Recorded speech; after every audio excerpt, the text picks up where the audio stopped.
இங்க ஒரு டைனோசர் குடும்பம் இவங்களுக்கு தேவையான உணவை இவங்களே விவசாயம் பண்ணிக்கிறாங்க. அப்புறம் இவங்களுக்கு ஒரு பெண் குழந்தை பிறக்குது. அந்த பெண் குழந்தைக்கு லிபின் பேர் வைக்கிறாங்க. ஒரு ஆண் குழந்தை பிறக்குது. அந்த ஆண் குழந்தைக்கு பெக் அப்படின்னு பேர் வைக்கிறாங்க. அப்புறம் கடைசியா ஒரு முட்டை இருக்கு. அது ரொம்ப பெருசா இருக்கு. ஆனா அதுக்குள்ள இருந்த குழந்தை ரொம்ப குட்டியா இருக்கு. அந்த குழந்தைக்கு ஆர்லு அப்படின்னு பேர் வைக்கிறாங்க. இப்படியே கொஞ்ச நாள் ஆயிருது. ஆர்லுவும் அதோட அக்காவும் அண்ணனை வளர்ந்துடுறாங்க. இவங்க 3 பேருக்கும் தனித்தனியா ஒரு வேலையை கொடுக்குறாங்க. ஆர்லுக்கு அவங்களோட பண்ணையில இருக்கிற கோழிங்களா பாக்குற வேலை இருக்குது.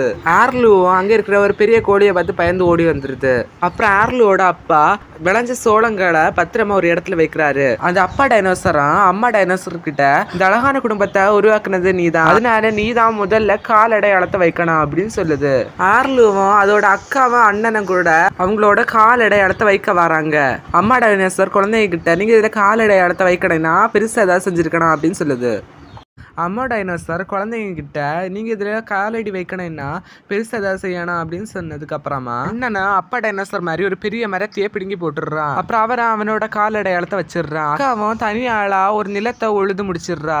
ஆனா ஆர்லுவும் இன்னும் அந்த கோழிங்களை பார்த்து பயந்துட்டு தான் இருக்கான். அப்பா டைனோசரும் ஆர்லு கிட்ட நீ தோட்ட வேலையை பாத்துக்கோ அப்படின்னு சொல்றாரு. அப்பா டைனோசரும் ஆர்லுக்கு ஒரு டிராப் செஞ்சு கொடுக்குறாரு. அப்புறம் மறுநாள் காலமா அந்த டிராப்ல ஏதாவது மாட்டிருக்கா அப்படின்னு ஆர்லு போய் பாக்குறான். அந்த டிராப்ல ஒரு மனுஷ குழந்தை மாட்டிருக்கு. அந்த மனுஷ குழந்தைய கொல்ல விரும்பாம ஆர்லுவும் டிராப்ல இருந்து வெளியில எடுத்து விட்டுறான். ஆர்லுவும் மனுஷ குழந்தைய பார்த்து பயப்படுறான். அந்த மனுஷ குழந்தைய தப்பிச்சு போயிருது. அப்பா டைனோசர் ஆர்லு கிட்ட நீ ஏன் இப்படி செஞ்ச அப்படின்னு சொல்லி ஆர்லுவும் அப்பா டைனோசரும் அந்த மனுஷ குழந்தையோட கால் அடையாளங்களை பார்த்து போயிட்டு இருக்காங்க. அப்படியே போயிட்டு இருக்கும் போது ஆத்துல நிறைய தண்ணி நிரம்பி ஓட ஆரம்பிக்குது. ஆர்லுவை காப்பாத்துறதுக்காக ஆர்லுவோட அப்பா இறந்து போயிடுறாரு. ஆர்லுவோட அப்பா இல்லாதனால ஆர்லுவோட அம்மா விவசாயம் பண்ண ரொம்ப கஷ்டப்படுறாங்க. அப்ப ஆர்லு மனுஷ குழந்தைய பார்த்து வேகமா துரத்திட்டு போறான். ஆர்லு மனித குழந்தை கிட்ட கோமா ஒன்னானது எங்க அப்பா இறந்து போனாரு அப்படின்னு சொல்லிட்டு வேகமா துரத்திட்டு போறான். அப்படியே துரத்திட்டு இருக்கும் போது ஆர்லுவும் அந்த மனித குழந்தைய தெரியாம தவறி ஒரு ஆறுக்குள்ள விழுந்துடுறாங்க. அப்ப அவன் கண்ணை திறந்து பாக்குறான். அப்ப அவன் ஒரு தீவுல இருக்கான். அப்புறம் அவன் ஒரு பெரிய பாறை மேலே ஏறி பாக்குறான். அவனுடைய அப்பாவை ரொம்ப மிஸ் பண்றான். இப்படி இவன் ரொம்ப கவலையா இருக்கான். அப்புறம் ஒரு மரத்துல கொஞ்சம் பழங்கள் இருக்கு. அந்த பழங்களை சாப்பிட முயற்சி பண்றான். அப்ப அங்க இருந்து தவறு கீழே விழுந்துடுறான். கீழே விழுந்ததுல அவன் கால்ல 2 பாறைங்க வந்து விழுந்துருது. அதனால ஆர்லுக்கு அவனோட காலை எடுக்க முடியல. வெளியில வர ட்ரை பண்றான், நல்ல முடியல. இப்படியே நைட் ஆகி மறுநாளும் ஆகிருது. இப்ப ஆர்லுவால அவரோட காலை வெளியில எடுக்க முடியுது. எப்படின்னு பார்த்தா தான் தெரியுது அந்த மனித குழந்தை தான் இவனுக்கு உதவி செஞ்சிருக்கு.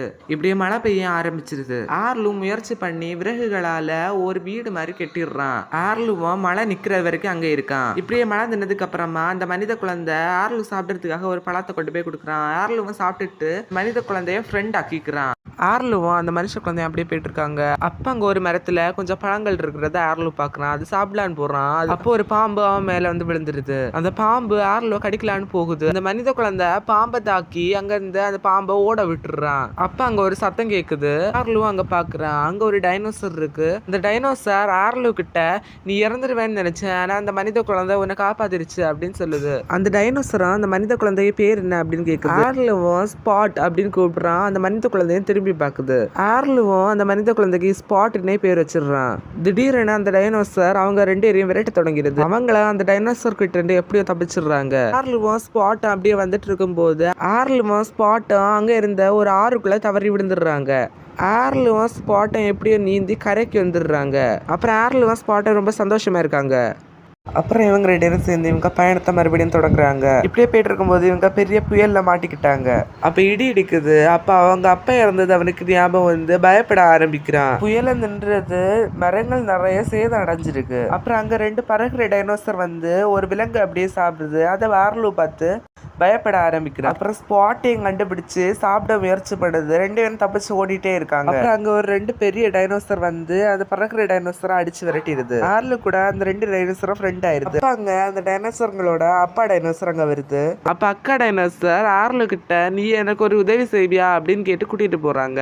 அப்புறம் அவங்க எல்லாரும் சேர்ந்து ஒரு இடத்துக்கு போறாங்க. அங்க நிறைய மாடுகள் இருக்கு. அந்த மாடுகள் எல்லாம் இவங்களோடது தான். அப்புறம் ஆர்லுவை அந்த பாறை மேல ஏறி நின்று சத்தமா கத்த சொல்றாங்க.